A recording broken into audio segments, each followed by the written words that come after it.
রাজশাহী সীমান্তবর্তী কাটাখালী এলাকা থেকে 2টি বিদেশি পিস্তল, 4টি ম্যাগাজিন ও 8 রাউন্ড গুলি উদ্ধার করেছে বর্ডার গার্ড বাংলাদেশ রাজশাহী ব্যাটালিয়নের 1-এর সদস্যরা।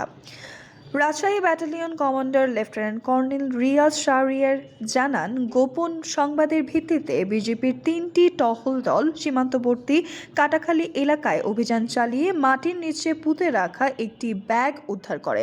জিরো লাইন থেকে খুব নিকটবর্তী এলাকায় তার হাতে একটি ব্যাগ ছিল এবং সে একটি ঝোপের মধ্যে এই ব্যাগটি পুঁতে রেখে চলে যায়। সেখানে কাপড়ে মোড়ানো অবস্থায় 2টি ইউএসএ তৈরি বিদেশি পিস্তল, 4টি ম্যাগাজিন ও গুলি মালিকবিহীন অবস্থায় পাওয়া যায়। উদ্ধারকৃত অস্ত্রগুলো সংশ্লিষ্ট কাটাখালী থানায় জমা দেওয়া প্রক্রিয়া চলছে। তিনি বলেন, ত্রয়োদশ নির্বাচনকে সামনে রেখে সীমান্ত সুরক্ষা, অস্ত্র চোরাচালান ও অবৈধ অনুপ্রবেশ আটকাতে পুরো সীমান্ত জুড়ে কঠোর ও শক্ত অবস্থানে রয়েছে BJP. Nusrat Jahan, এফবিএন news desk.